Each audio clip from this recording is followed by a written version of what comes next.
ब्रह्मलोक का रहने वाला आया है देने को ज्ञान।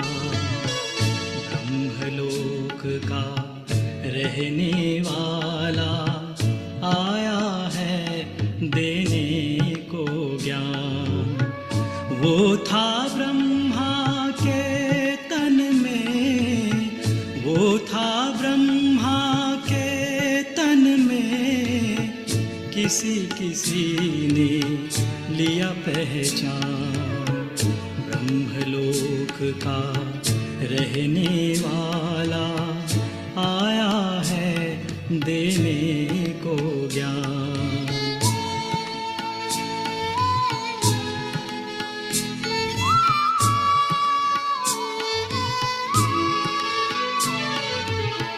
प्रकाश कुंड की वो ज्वाला जिसने हर एक ज्योति जगाई।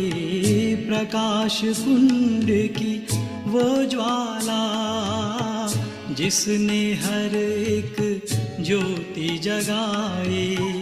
उनको देखते ही सबने फिर से आत्म रोशनी पाई।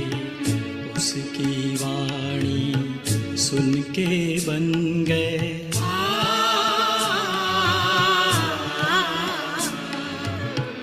उसकी वाणी सुन के बन गए, तुच्छ मानव देव समान।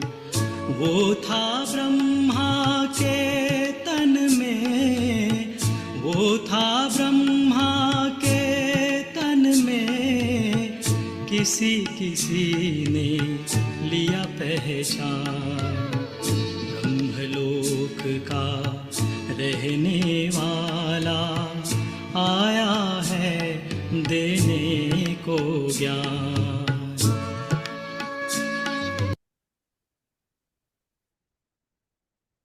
ओम शांति।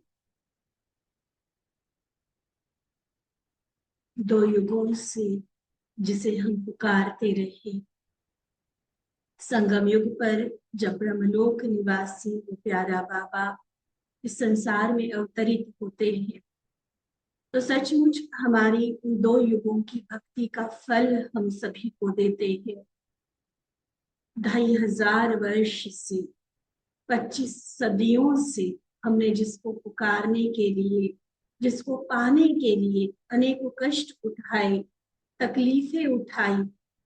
जैसे बाबा मुरली में कहते हैं कि भक्ति में माथा घिसते घिसते क्या से क्या हो गए, बाबा ने बनाकर क्या भेजा था और भटकते भटकते आत्मा की आज हालत क्या हो गई। और ऐसे में फिर से बाबा का आना, हमें अपना बच्चा बनाना, अपनी गोदी में, अपनी शरण में लेना और अपने सर्व खजानों का हमें अधिकारी बना देना, ये अपने आप में एक बहुत वंडर है। दुनिया में वैसे कई तरह के वंडर्स लोग दिखाते हैं, चाहे वो बिल्डिंग्स के रूप में है, चाहे अलग अलग घटनाओं के रूप में है, लेकिन पूरे कल्प का अगर सर्वश्रेष्ठ वंडर जिसको कहा जाए तो वो यही है कि परमात्मा से हम सभी का जो मिलन होता है, और इस मिलन के आधार पर फिर से एक बार एक पॉजिटिव परिवर्तन जो हम सबके अंदर आने लगता है। ये संसार की कोई शक्ति नहीं कर सकती जो बाबा का प्यार कर सकता है, जो बाबा की पालना में ताकत है। और इसी पालना के, इसी परमात्मा प्यार की हम अधिकारी आत्माएं, हम सभी ब्राह्मण जन्मधारी आत्माएं, जिनका एक लक्ष्य है इस जीवन का, ब्राह्मण सो फरिश्ता सो देवता बनना।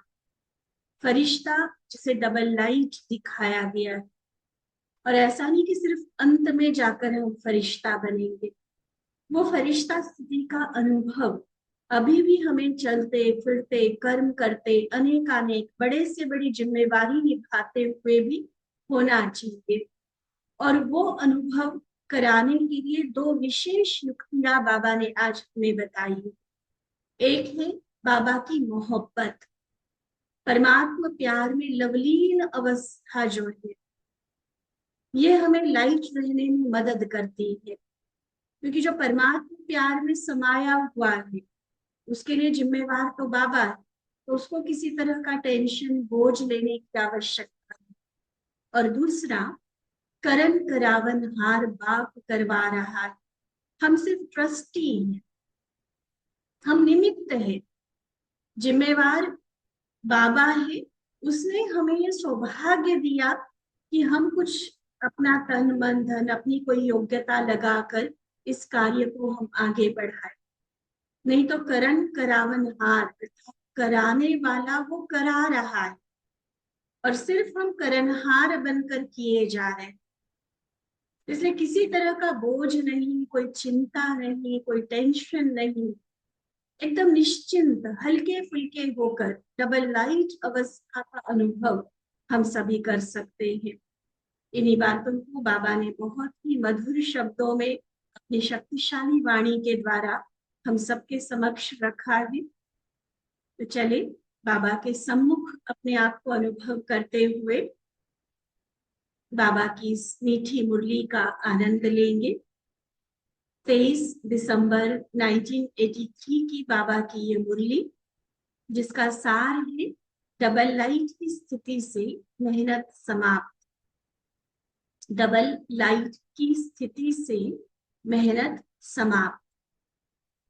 तो देश विदेश से पधारे लवलीन बच्चों के प्रति बाप दादा बोले, आज दूर देश में रहने वाला, ब्रह्मलोक में रहने वाला दूरदेशी बच्चों से मिलने के लिए आए। क्योंकि तो इस ग्रुप में बाबा के सामने विदेशी भाई बहनों का ग्रुप है, लेकिन हम सभी जानते हैं कि बाबा के महावाक्य तो हम सबके लिए भी है। और विदेशियों की बाबा कोई महिमा भी करते हैं तो भी हमें उसी रिस्पेक्ट की नजर से उनको समझना है। वो भी तो हमारे परिवार के हैं ना। तो परिवार में अगर एक कोई उपलब्धि होती है, एक की महिमा होती है, तो बाकी भी खुश होते हैं ना। तो उसी स्नेह और सम्मान की दृष्टि से हम उन विदेशी भाई बहनों को भी देखना और अपना मानना शुरू करें। बाबा की मुरली के साथ बाबा कहते, आप सभी भी दूर देश से आए हो, तो बाप दादा भी दूर देश से आए हैं। सबसे दूर से दूर और नजदीक से नजदीक बाप दादा का देश है। ऐसा क्यों कहा बाबा ने? क्योंकि दूर इतना है जो इस साकार दुनिया की बाउंड्री से बहुत दूर है। साइंस का बड़े से बड़ा पावरफुल से पावरफुल इंस्ट्रूमेंट भी वो दूरी नहीं नाप सकता है। तो इतना दूर है। लोक ही दूसरा है। ये तो हम साकार दुनिया में रह रहे हैं ना, बाबा तो निराकारी दुनिया से आए। आप सभी साकार लोक से आए और बाप दादा साकार लोक से भी परे परलोक से वाया सूक्ष्म वतन ब्रह्मा बाबा को साथ लाए हैं। तो कितना दूर हुआ? इतना दूर तो कोई भी नहीं आता, इतना दूर से। तो बाबा सबसे दूर से दूर लोक से हमारे बीच आए और फिर नजदीक भी इतना है कि सेकंड में पहुंच सकते हैं। डिस्टेंस के हिसाब से, दूरी के हिसाब से देखा जाए, किलोमीटर्स में जैसे गिनते तो वो सबसे दूर है। लेकिन समय के हिसाब से कितनी देर में पहुंच जाते हैं बाबा? तो सेकंड में, उससे नजदीक से नजदीक है। आप लोगों को आने में कितने घंटे लगते हैं और कितना सारा मेहनत का कमाया हुआ धन देना पड़ा, कितना समय लगा धन इकट्ठा करने में। सुनाया है ना पहले भी कई बार। विदेशी लोग यहाँ से जाते और तभी से मधुबन का लिए खर्चा इकट्ठा करना शुरू कर देते, बचत करना शुरू कर देते। चाहे वो टिकट की है, चाहे मधुबन सेवा देने की है। एक सीजन भी मिस नहीं करेंगे, हर साल आएंगे जरूर। लेकिन यहाँ से जैसे ही जाएंगे तुरंत वो धन इकट्ठा करने में लगे।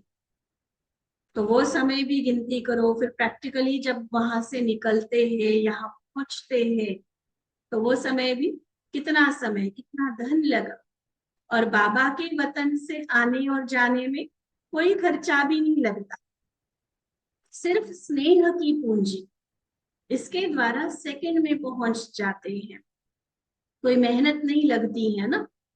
बाप दादा जानते हैं राज्य भाग्य गंवाने के बाद बच्चे अनेक जन्म भिन्न भिन्न प्रकार की तन की, मन की, धन की मेहनत ही करते रहे। राज्य भाग्य में तो बड़े आराम से रह रहे थे ना, सतयुग त्रेता तो जैसे हॉलीडे था हमारा, जैसे एंजॉय कर रहे थे, मौजों की दुनिया, सुकून की दुनिया थी। लेकिन द्वापर युग से बहुत तकलीफें उठाई है, तन मन धन हर तरह की मेहनत करते आए। सोचो कहाँ विश्व के मालिक, ताज तख्तधारी, सर्व प्राप्तियों के भंडार के मालिक जो बाबा ने बना के भेजा था। सोचो प्रकृति भी दासी, ऐसे राज्य अधिकारी, राज्य भाग्य करने वाले ही अब अधीन बनने से क्या कर रहे हैं, नौकरी कर रहे हैं। तो मेहनत हुई ना। कहा विश्व के राज्य अधिकारी, तख्तनशीन, राजे महाराजाए, रॉयल फैमिली की देव आत्माएं, और अब देखो ज्यादातर तो नौकरी करने वाले होते हैं ना। तो मेहनत हुई ना। कहा राजे और कहा कमाई करके खाने वाले गवर्नमेंट के सर्वेंट हो गए। कितने जन्म शरीर को चलाने के लिए, शरीर निर्वाह का कर्म, फिर मन को बाबा से लगाने के लिए भिन्न भिन्न साधनाएं। भक्ति भी तो कितनी वैरायटी प्रकार की करते रहे ना हम, अनेक प्रकार की भक्ति। और फिर धन को इकट्ठा करने के लिए कितने प्रकार के भिन्न भिन्न जन्मों में भिन्न भिन्न कार्य की। बाबा साक्षी है हम हमारी इस मेहनत का। तन की भी मेहनत की, मन को भी भगवान में लगाने के लिए मेहनत ही करते आए, क्योंकि सही विधि, एक्यूरेट विधि तो अब बाबा ने आकर बताई ना। पहले तो अपने हिसाब से खुद कर रहे थे या किसी के कहा सुनी में आकर कर रहे थे, तो उसमें भी बहुत मेहनत थी। और फिर धन के लिए भी कितनी मेहनत करते रहे। ऐसे ताज तख्तधारी, सुख चैन से पलने वाले, देखो क्या क्या करना पड़ा। बाबा को भी कितना तरस, कितना प्यार बच्चों पर आ रहा है। देखो ना कि मेरे बच्चे जिनको मैंने क्या बनाकर भेजा था, और फिर द्वापर युग से देखो कितनी मेहनत करनी पड़ी मेरे बच्चों। तो बच्चों की मेहनत देख अब बाप दादा ने मेहनत से छुड़ाए, सहज योगी बना दिया है। देखो कोई कर्म कांड नहीं बताते बाबा, कोई व्रत नहीं बताते हैं, कोई एक टांग पर खड़े रहो, कोई श्वासों को रोको, कोई मेहनत, कोई तकलीफ दी है क्या बाबा? नहीं, सब तरह की मेहनत से बाबा ने छुड़ा दी। सहज राजयोग सिखा, सहज योगी बना दिया, सेकंड में स्वराज अधिकारी बनाया ना, मेहनत से छुड़ाया ना। यह सब सोचते हैं कि नौकरी से तो नहीं छुड़ाया, नौकरी वाली मेहनत तो हम बाबा अभी भी कर रहे हैं। लेकिन बाबा देखो कितना हमारे माइंड सेट को पॉजिटिव बनाते हैं। भले नौकरी कर रहे हो, भले अपना बिजनेस व्यापार जो भी करते हो, वो मेहनत भले अभी चलती है, क्योंकि साकार शरीर में है, तो उसको पालने के लिए धन तो चाहिए ना। किसी के सामने हाथ थोड़ी ना फैलाते रहेंगे, मांगने से तो मरना भला सिखाते हैं बाबा। तो इसलिए मांगने की बात नहीं है, अपने आप को चलाना है तो धन हाथ में होना चाहिए। और उसके लिए बिजनेस जॉब कुछ भी करते हैं तो उससे बाबा नहीं छुड़ाते। देखो बाबा कितना प्यार से हमारे माइंड सेट को, हमारे मन को पॉजिटिव बना रहे हैं कि अभी जो कुछ करते हो, जो भी जॉब कर रहे हो, जो भी शरीर निर्वाह के लिए कार्य चल रहा है, अभी जो कुछ भी करते हो तो अपने लिए नहीं करते, ईश्वरीय सेवा प्रति करते। अभी मेरा काम समझ कर नहीं करते हो, ट्रस्टी बन करके करते हो कि बाबा ने मेरी ड्यूटी लगाई हुई है, बाबा ने मुझे निमित्त बनाया हुआ है, बाबा को ही मुझे उसका रिपोर्ट देना है, तो ऐसे ट्रस्टी बनकर करते। इसलिए मेहनत अब मोहब्बत में बदल गई।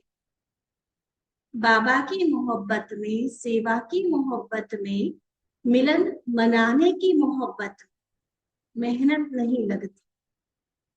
सुना, बाबा की मोहब्बत, सेवा की मोहब्बत, मिलन मनाने की मोहब्बत, तो फिर वो मेहनत थोड़ी बहुत जो करते भी है ना, वो मेहनत मेहनत नहीं लगती है। दूसरी बात, करावनहार बाप है, निमित्त करने वाले आप। सर्वशक्तिमान बाबा की शक्ति अर्थात स्मृति के कनेक्शन से अभी निमित्त मात्र कार्य करने वाले। जैसे लाइट के कनेक्शन से बड़ी बड़ी मशीनरी चलती है, तो आधार है लाइट। लाइट माना इलेक्ट्रिकल पावर जिसको मिलती है तभी वो मशीन काम करती है। इलेक्ट्रिसिटी के आधार पर, बिजली से काम चलते हैं सारे। तो यहाँ भी बाबा कहते हैं आप सभी भी हर कर्म करते कनेक्शन के आधार से, वहां वो बिजली का कनेक्शन है, यहाँ है सर्वशक्तिमान ऑलमाइटी बाबा के साथ कनेक्शन। तो हर कर्म करते कनेक्शन के आधार से स्वयं भी डबल लाइट बनकर चलते रहते हो ना। बाबा कहते जहां डबल लाइट की स्थिति है, डबल लाइट किसको कह रहे हैं? एक तो जो हम ज्ञान में आकर डबल लाइट का अर्थ समझते, एक रोशनी, एक हल्का, लेकिन उसकी उस स्थिति को और बाबा एक्सप्लेन कर रहे, स्पष्ट कर रहे क्या होती है डबल लाइट स्थिति। डबल लाइट स्थिति जहां है वहां मेहनत और मुश्किल शब्द समाप्त हो जाता है। ना मेहनत अनुभव होगी, मेहनत तो लगती है तो थकावट अनुभव होती है, थकावट होती है तो कभी कभी दिल शिकस्त हो जाते हैं ना।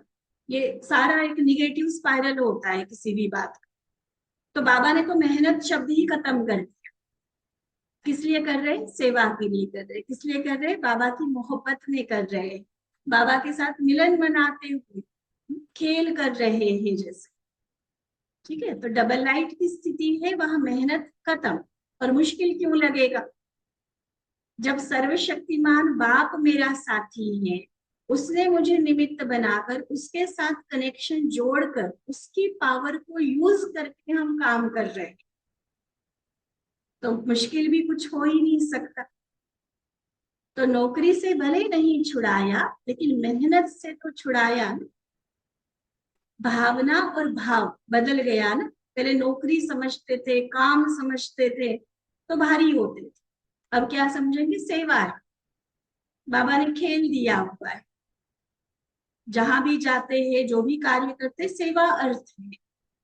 तो भावना बदल गई, भाव बदल गया, ट्रस्टीपन का भाव और ईश्वरीय सेवा की भावना। देखो कितनी अच्छे से नोट करके प्रैक्टिकल जीवन में अंडरलाइन करने वाला ये पॉइंट। जैसे कहा कि ये कोई सिर्फ विदेशियों के लिए नहीं कह रहे बाप, हम सभी भी, चाहे घर गृहस्थ का काम करने वाली माताएं हैं, चाहे नौकरी करने वाले भाई बहने हैं, चाहे व्यापार करने वाले हैं, जो भी जिस तरह का कार्य कर रहे हैं, गृहस्थ का कार्य समझकर करेंगे तो भारी होंगे, चिंता भी हो सकती है, क्या होगा कैसे होगा वाले कंफ्यूजन भी हो सकती है।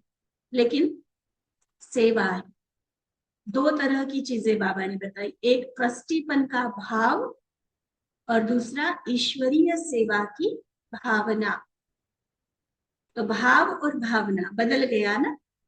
अभी अपनापन है, मेरा मेरा माना गृहस्थी होता है, और मेरा मेरा माना माया का फेर, वो कहीं ना कहीं हमें टेंशन में लाएगी ही लाए। अब बाबा ने वो अपनापन, मेरापन खत्म कर दिया। बाबा का घर भी बाबा का, बच्चे भी बाबा के, परिवार बाबा का, हर चीज हर साधन बाबा का है, बाबा की सेवा के लिए प्रयोग कर रहे हैं। इतनी ऊंची भावना, तब हर कर्म हमारा कर्म योग बनेगा, तब हर कर्म करते हुए स्थिति हमारी डबल लाइट रहेगी। बाबा कहते 3 पैर पृथ्वी तो मिली ही है, वह भी बाबा का घर कहते हो ना, या कहते हो मेरा घर। भले चलो पोस्टल एड्रेस के हिसाब से, लोगों को बताने के हिसाब से नेम प्लेट तो सबने अपनी लगाई हो, रजिस्ट्री भी आपके नाम की ही होगी, लेकिन कहने में क्या कहते हो? बाबा का घर कहते हो ना, मेरा घर तो नहीं कहते हो, या कहते हो अभी भी? ये तो देखो भी अपने आप को, अपने घर में नहीं रहते, बाबा के घर में रहते, बाबा के डायरेक्शन से कार्य करते, अपनी इच्छा से, अपनी आवश्यकताओं के कारण नहीं करते। जो डायरेक्शन बाप का, उसमें निश्चिंत और न्यारे होकर करते। जो मिला बाप का है, वह सेवा अर्थ है। देखो पक्का, बहुत बहुत अच्छे से पक्का करने वाली बात है अपने आप को ये, क्योंकि 23 जन्म के संस्कार हमारे मैं और मेरेपन के हैं, पॉजिटिवनेस के, बस पकड़े रखो, छोड़ो नहीं, किसी को नहीं। और अब बाबा ने क्या सिखाया? उन भावनाओं को चेंज कर रहे हैं। मेरा घर नहीं, बाबा का घर। कोई भी कार्य कर रहे, मेरा कार्य नहीं, बाबा ने मुझे डायरेक्शन दिया है ये कार्य करने के, तो उसमें भी श्रीमत को अप्लाई कर, कार्य करना है नहीं करना है, किस विधि से करना है, उसके लिए जो बाबा की श्रीमत, उस आधार पर कार्य करना, इसको ट्रस्टी कहते। मेरी इच्छा है घूमने फिरने की, ये खाने की, ऐसा घर हो, ऐसी चीजें हो, इच्छा के कारण नहीं, सिर्फ मेरी जरूरत है इसलिए नहीं, लेकिन बाबा का डायरेक्शन। ठीक है, जो डायरेक्शन बाप का, उसमें निश्चिंत और न्यारे होकर करते। जो मिला बाप का, या फिर सेवा अर्थ मिला है। भले शरीर प्रति भी लगाते हो, लेकिन शरीर भी तो अपना नहीं है ना। बाबा के बने तो क्या कहा? तन मन धन सब तेरा। तो शरीर भी बाप को दे दिया ना, तन मन धन सब बाबा को दे दिया ना। वह कुछ रखा है किनारे करके? ऐसे तो नहीं है ना, या सिर्फ कहने मात्र कह दिया भक्त जैसे करते हैं, कि वैसे कहना तन मन धन सब तेरा, जब जरूरत हो बाबा को कहेंगे हाथ नहीं लगा। ऐसे तो नहीं है। ये जो आजकल ना बड़े अच्छे अच्छे स्टिकर्स बनकर आते, घर मेरे बाबा का, गाड़ी मेरे बाबा की, भंडारा मेरे बाबा का, है ना, ऑफिस मेरे बाबा का, दुकान मेरे बाबा की, और वो लगाते भी है बड़े चाव से, बड़ी खुशी से। लेकिन एक स्टिकर लगाने से थोड़ी वो बाबा का हो गया। मन का भाव मेरा क्या है?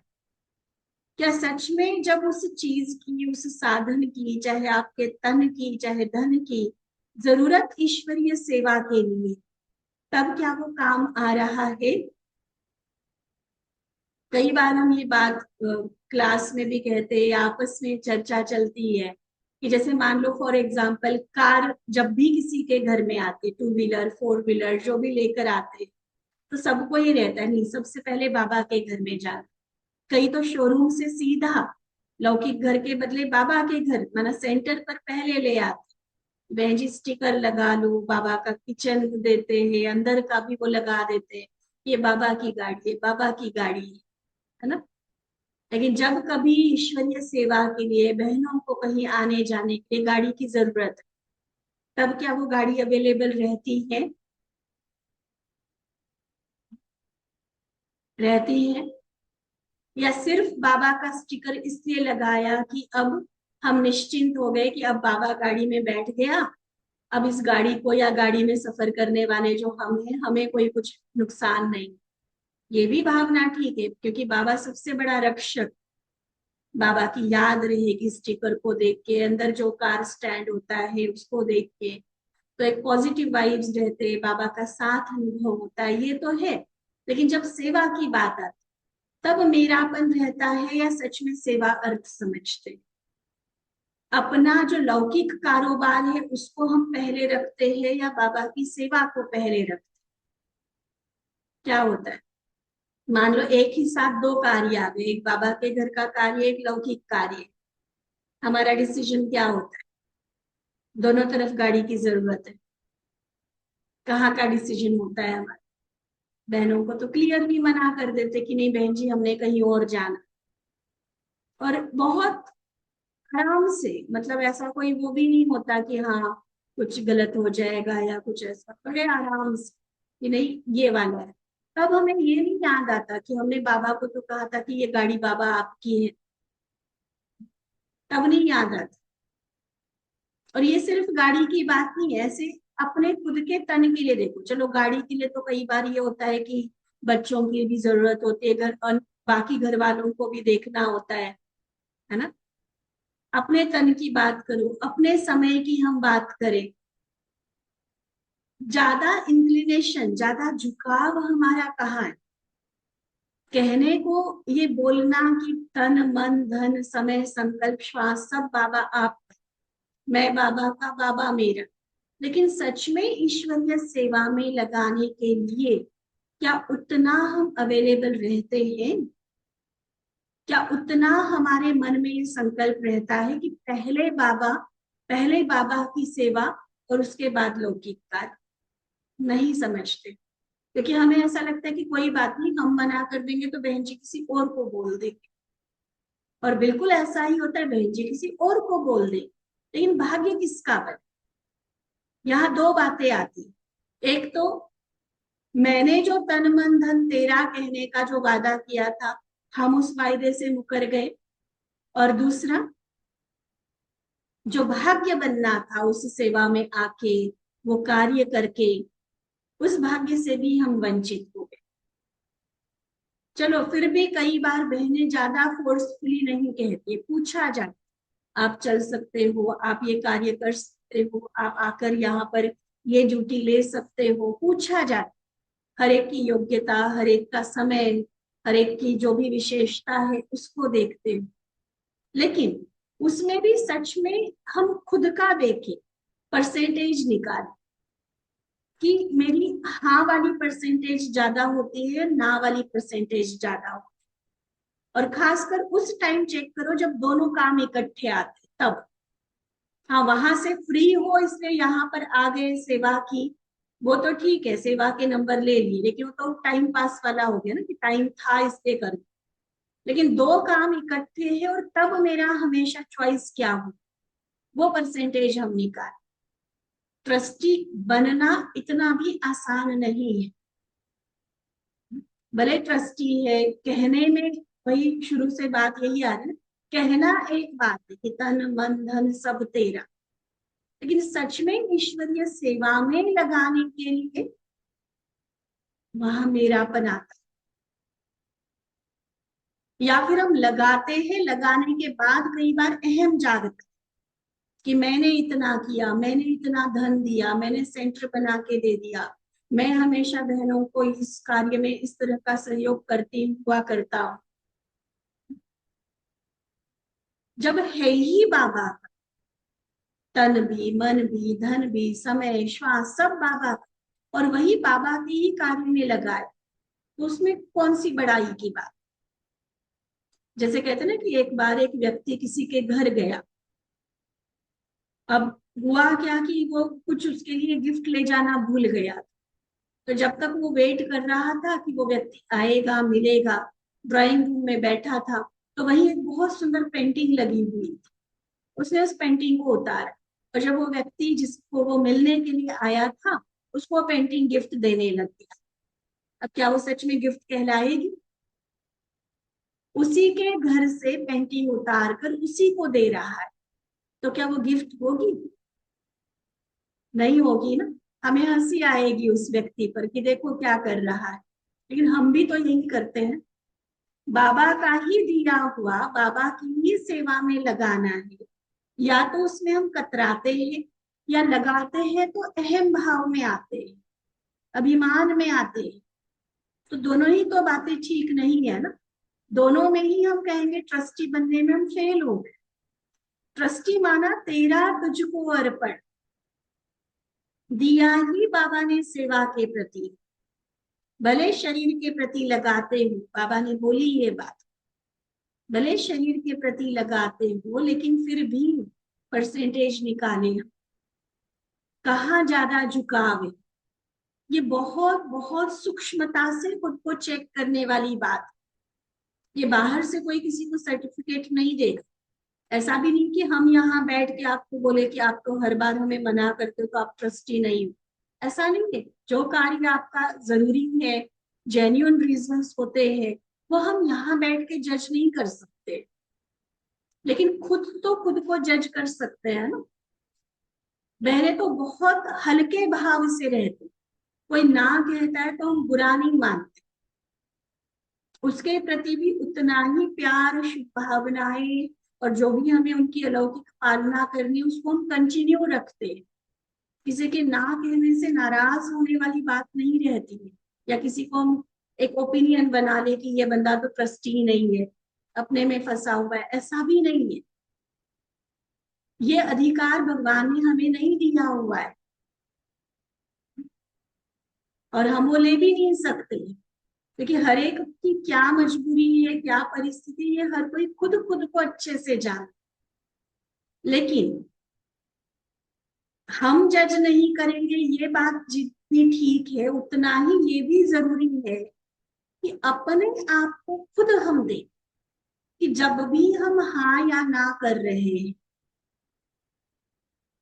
उसमें मैं या मेरेपन का भाव है, किसी तरह का अहम भाव है, कोई कर्तापन का भाव है, तो फिर ट्रस्टी नहीं कहलाए। और अगर ट्रस्टी नहीं है तो जिम्मेवार भी खुद होंगे। बाबा उनकी जिम्मेवारी नहीं ले, सिर्फ स्टिकर लगाने से नहीं होगा। सचमुच मन से इतना समर्पण बुद्धि होकर हम चले, जो भाव और भावना की बात बाबा ने, घर तो बाबा का, कार्य तो बाबा की सेवा के अर्थ, तन मन धन साधन जो भी है बाबा का दिया हुआ, बाबा की सेवा के लिए है, मैं संभालने के लिए निमित्त हूं। ये भाव हमें डबल लाइट स्थिति की ओर ले जाए। इसलिए बाबा ये सूक्ष्मता वाली चेकिंग कर रहा है, जो बाबा ने अभी पूछा कि तन मन धन सब कुछ बाबा को दे दिया है, वह कुछ किनारे रखा है कि इतना तो दे दिया बाबा, इस पे नजर ना डाल, कुछ किनारे करके तो नहीं रखा है ना, ऐसे तो नहीं हो ना। तो बाप दादा ने बच्चों की जन्म जन्म की मेहनत देख अब से अनेक जन्मों तक मेहनत से छुड़ा दिया। यही निशानी है बाप और बच्चों के मोहब्बत की। जितना थके हुए थे बच्चे, जितनी मेहनत कर रहे थे, अब वो सारी मेहनत, सारी थकावट को बाबा ने दूर कर दिया। परमात्मा प्यार की गोदी में हम आ गए, हर तरह की मेहनत खत्म कर दी। बच्चे मैं हूं ना, तुम क्यों चिंता करते हो, तुम क्यों मेहनत करते हो, तुम क्यों बोझ उठाते हो, मैं आया हूं तो तुम्हारे लिए आया हूं ना। तो ये बाबा का प्यार, जैसे आप सब स्पेशल मिलने आए हो, बाप दादा भी स्पेशल मिलने आए हैं। ब्रह्मा बाप को भी वतन से लेके आए हैं। समझते हैं ना सभी बाबा के अवतरण का राज। पहले तो जो बाबा आते थे परम धाम से डायरेक्ट साकार लोक में ब्रह्मा तन में अवतर, जो हम सभी साकार मुरलियां सुनते हैं। और अव्यक्त मुरलियों में, क्योंकि ब्रह्मा बाप भी अव्यक्त हो चुके थे, तो गुजार दादी के तन में जो शिव बाबा की मुरली हम सुनते हैं, तो दादी के तन में अकेले शिव बाबा नहीं आते, परमधाम में बैठा हुआ शिव बाबा वाया सूक्ष्म वतन आते हुए ब्रह्मा के फरिश्ता रूप को भी साथ ले आते। और वो बाप और दादा, ब्रह्मा बाबा और शिव बाबा दोनों मिलकर दादी के तन में प्रवेश होते। और उस समय दादी की जो आत्मा है वो एकदम जैसे सोई हुई अवस्था में रहती थी। उनको नहीं पता चलता था कि उनके मुख से बाबा ने क्या डायरेक्शन दिया, क्या मुरली सुनाई, क्या उनको भोग खिलाया गया, क्या उनसे किसी ने कोई डायरेक्शन दिया या प्रश्नोत्तर किए। ये तो बाद में, मतलब बाबा के चले जाने के बाद, बाबा मिलन पूरा होने के बाद, जब दादी बैठकर मुरली पढ़ते थे या वीडियो बनना शुरू हुआ तब वीडियो देखते थे, तब उनको पता चलता। तो ये भी बड़े सूक्ष्म राज है बाबा के अवतरण। इसलिए बाबा अकेले नहीं आए, स्पेशल मिलने आए तो ब्रह्मा बाबा को भी वतन से लेके आए। ब्रह्मा बाबा का ज्यादा स्नेह है, बाबा का तो है ही है, लेकिन ब्रह्मा बाप का ज्यादा स्नेह है। क्यों स्नेह है? ब्रह्मा बोले विदेशी बच्चों का बहुत समय से आवाहन किया। देखो साकार मुरली में भी हम सुनते हैं ना, तुम्हारे ये चित्र विदेश जाएंगे, सेवा होगी। तो कितने वर्षों से पहले बच्चों का आवाहन किया, उसी आवाहन से विदेश से बाबा के पास पहुंचे। तो बहुत समय जिसका आवाहन किया जाए और बहुत समय के आवाहन के बाद वह बच्चे पहुंचे, तो जरूर विशेष प्यार होगा ना। तो ब्रह्मा बाप ने बहुत स्नेह से साकार रूप में वारिस बनने का आप सबको आवाहन किया। समझा? सुनते रहते हो ना कि कितने वर्ष पहले आपको जन्म दिया, गर्भ में तो आ गए थे, पीछे पैदा हुए साकार रूप में। अव्यक्त से तो बाबा ने कब से जन्म दे दिया था, संकल्प से। इसलिए ब्रह्मा बाप को विशेष स्नेह है और भविष्य की तकदीर जानते हुए स्नेह है। फिर जानकी दादी जी को देख बाबा बोल रहे हैं कि सभी डबल विदेशी जैसे बाबा को देख करके खुश होते हैं, वैसे आपको देख करके भी खुश होते हैं, क्योंकि बाबा से ली हुई पालना का प्रत्यक्ष रूप साकार में आप निमित्त बच्चों से सीखते हैं। इसलिए विशेष आपसे भी सभी का प्यार है। दादी व दादी जो भी निमित्त आत्माएं हैं, दादी दीदी जो भी निमित्त आत्माएं हैं, उनकी विशेषता यही दिखाई देती जो उनमें बाबा को देखेंगे, यही बाबा की पालना का विशेष अनुभव करते। जब भी दीदी दादी से मिलते हो तो क्या देखते हो? बाप जैसे साकार आधार से मिल रहे हो, ऐसी अनुभव होता है ना। यही विशेष आत्माओं की पालना है। जो आप गुम हो जाएंगे, जब साकार मान लो दादी है दीदी है, और ये लक्ष्य हमें भी रखना है कि जो भी हमसे मिल रहे हैं उनको मैं माना ये लौकिक शरीर के साथ जो मेरी पहचान है वो नहीं दिखाई दे, लेकिन आप गुम हो जाओ और बाप दिखाई, क्योंकि उनके हर संकल्प हर बोल में सदा बाबा बाबा ही रहता है। तो औरों को भी वही बाबा शब्द सुनाई और दिखाई देता है। आज दीदी भी याद आ रही है, गुप्त गंगा हो गई ना, दीदी अव्यक्त हो चुके थे 83 में, फिर भी बाबा उनको याद कर रहे हैं। वैसे भी देखो 3 नदियों में एक नदी गुप्त दिखाते हैं। तो बड़ी दादी जानकी दादी हो गए और मनमोहिनी दीदी फिर गुप्त नदी हो गए। अभी दीदी तो दादी में समाई हुई है ना, सूक्ष्म रूप में वह भी अपनी भासना दे रही है, क्योंकि अब वह कर्म बंधनी आत्मा नहीं है, सेवा के संबंध से पार्ट बजाने गई है। कर्म बंधनी आत्माएं जहां है वहां ही कार्य कर सकती है। शरीर में जो आत्मा साकार में है ना, तो साकार में है माना कर्म बंधन में बंधी हुई है, तो उनकी तो एक अपनी स्थान की समय की सीमा होती, तो वो वहीं पर कार्य कर सकते हैं। लेकिन जो शरीर से अव्यक्त हो गए, कर्मातीत हो गए, तो कर्मातीत आत्माएं एक ही समय पर चारों ओर अपना सेवा का पार्ट बजा सकती हैं, क्योंकि कर्मातीत है। इसलिए दीदी भी आप सबके साथ हैं। कर्मातीत आत्मा को डबल पार्ट बजाने में कोई मुश्किल नहीं है।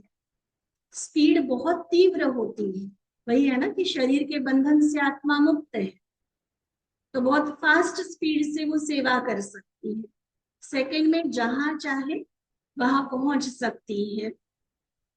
तो विशेष आत्माएं अपना विशेष पार्ट सदा बजाती रहती हैं। इसलिए ही हवा के मुआफिक चली गई ना, जैसे अनादि अविनाशी प्रोग्राम बना हुआ ही था। ये भी विचित्र पार्ट था शुरू से लेकर। मनमोहिनी दीदी की बात दीदी बाबा कर रहे हैं कि शुरू से लेकर दीदी का विचित्र ट्रांस का पार्ट रहा और अंत में भी विचित्र रूप में ट्रांस में ही ट्रांसफर हो गए। मनमोहिनी दीदी का ब्रेन का ऑपरेशन हुआ था और उसके बाद दीदी कोमा में चले गए और कोमा में ही फिर उन्होंने शरीर छोड़ दिया था। तो इसको बाबा कह रहे कि ट्रांस में गए और ट्रांस से ही ट्रांसफर हो गई, आत्मा पंछी उड़ गया। तो विचित्र पार्ट रहा ये। फिर पर्सनल मुलाकात में बाबा बच्चों को देख रहे हैं, बात कर रहे हैं कि कहाँ से बाप दादा ने चुनकर अपने अल्लाह के बगीचे में लगा लिया। देखो थोड़ा सा एक बेहद दृष्टि के साथ देखो, कितने अलग अलग धर्म वाले, देश वाले, एक धर्म में भी कई तरह की जाति वाले, अलग अलग वर्ग के, अलग आयु के, कोई अनपढ़ है, कोई विद्वान से विद्वान है, अलग अलग जो विंग्स की जो हम बात करते, कितना वैरायटी गुलदस्ता है। देखो बाबा का परिवार, तो कहाँ से बाप दादा ने चुनकर अपने अल्लाह के बगीचे में लिया। खुशी रहती है ना। अभी सभी रूहानी गुलाब बन गए, सदा औरों को भी रूहानी खुशबू देने वाले रूहे गुलाब। कोई भी आप सबके समीप आता है, देखो हमारी पर्सनालिटी, हमारा ओरा क्या होना चाहिए। कोई भी आप सबके समीप आता है, संपर्क में आता है, तो आप सभी से क्या महसूस करना चाहिए? क्या करता है महसूस? समझते हैं यह तो रूहानी है, अलौकिक है, लौकिकता समाप्त हो गई। जो भी आपकी तरफ देखेंगे उनको फरिश्ता रूप दिखाई दे। लौकिक ये नहीं कि ये मेरी बेटी है, ये मेरी बहू है, ये मेरा पति है, पिता है, वो लौकिकता भूलती जाए। अलौकिक व्यक्तित्व एक फरिश्ता है, ये देवदूत है, भगवान का भेजा हुआ मैसेंजर है, देवी है हमारे घर में, ऐसा अलौकिक रूप दिखाई। फरिश्ते बन गए ना। सदा डबल लाइट स्थिति में स्थित रहने वाले फरिश्ता दिखाई देंगे। फरिश्ते सदा ऊंचे रहते हैं। फरिश्तों का चित्र रूप में भी दिखाएंगे तो पंख दिखाएंगे। देखो बिना पंख का हम कहेंगे ये फरिश्ता है, नहीं लगेगा कि नहीं। हाँ पंख दिखाओ, बाकी तो सिंपली स्केच ही होगा ना, तो कहेंगे हाँ ये फरिश्ता है। किस लिए पंख दिखाते? क्योंकि उड़ते पंछी है ना, बंधन में फंसी हुई आत्माएं नहीं है, पिंजड़े के पंछी नहीं है, उड़ते पंछी। तो पंछी सदा ऊपर उड़ जाते। तो बाप मिला, ऊंचा स्थान मिला, ऊंची स्थिति मिली। बाप मिला, ऊंचा स्थान मिला, ऊंची स्थिति मिली, और क्या चाहिए? चाहिए कुछ और? कोई इच्छा ही बाकी नहीं रहती, जो पाना था पा लिया। फिर बाबा जिन्होंने भी याद प्यार भेजी है उनके रिटर्न में रिस्पॉन्स दे रहे हैं।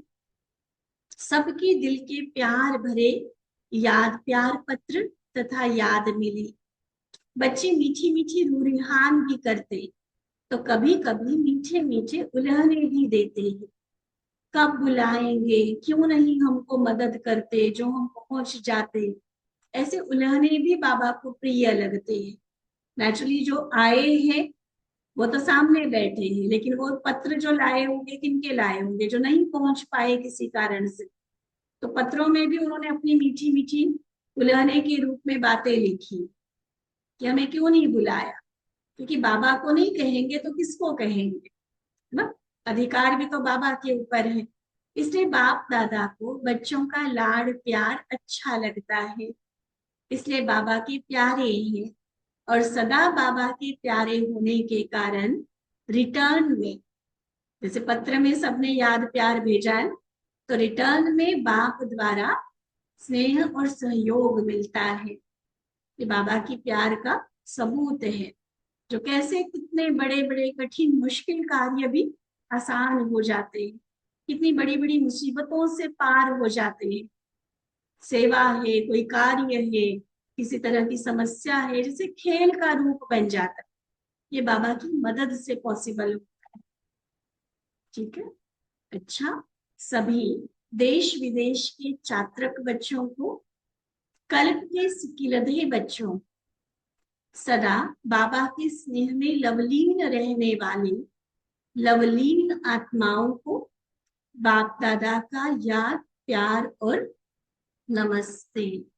हम रूहानी बच्चों की रूहानी बाप दादा को दिल व जान, सिक व प्रेम से नमस्ते, नमस्ते, नमस्ते। अच्छा, ओम शांति।